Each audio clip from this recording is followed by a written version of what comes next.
Mga boss, may dalawang babae na lumulutang na tatakbo bilang presidente ng Pilipinas at kakalabanin si VP Inday Sara mga boss. Yan nga ay si Leni Robredo at si Risa Hontiveros mga boss. So, kahit saan talaga dalhin mga boss, sa itsura ay lamang si VP Inday Sara mga boss. Si Risa at si Lenny ay di sila mananalo kay VP Inday Sara mga boss. Ay lalo na kung pag-uusapan natin ang pag-uugali mga boss, ay lamang pa rin si VP Inday Sara. Dahil si VP Inday Sara ay hindi marunong gumawa-gawa ng kwento at kasuhan ang kanyang mga kalaban mga boss. Bagkos ay patuloy lang siya na nagtatrabaho mga boss. Kahit pa sa anong paninira, matatag sa kabila ng kaliwat kanang atake.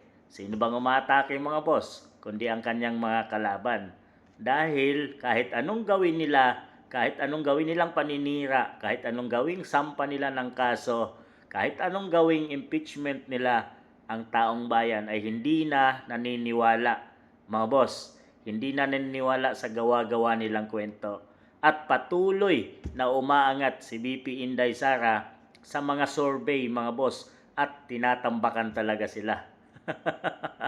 Kaya naman, takot na talaga sila. Saan pa ni Leni Robredo na magsama-sama at magtandim silang lahat dahil doon lang ang chance nila, magkampi na sila, painklawan at mga Marcos loyalist para sa isang tao, si VP Inday Sara, ang kanilang kakalabanin mga boss. Dahil hindi nila matitinag kahit anong gawin nila, alam na ng taong bayan kung sino ang may tunay na puso, kung sino ang tunay na mayroong talagang ipinaglalaban at may kamay na bakal mga boss, at kung sino ang may tunay na malasakit sa taong bayan at sa bansang Pilipinas. Yan ay si VP Inday Sara mga boss.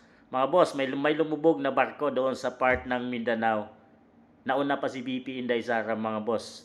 Wala yung presidente. Talagang dinalaw ni VP Inday Sara mga boss nung isang araw yon. Ito nga yung kanyang mga talagang kung titingnan mo mga boss sa mga kasuotan ni VP Inday Sara, hindi mananalo si Leni at si Risa Hontiveros mga boss. Lalo na kung i-compare pa natin ang kanilang pag-uugali. Dahil si VP Inday ay mayroong totoong puso mga boss, hindi plastic. Kung galit siya, galit talaga siya at hindi mo pwedeng suyuin si VP Inday Sara.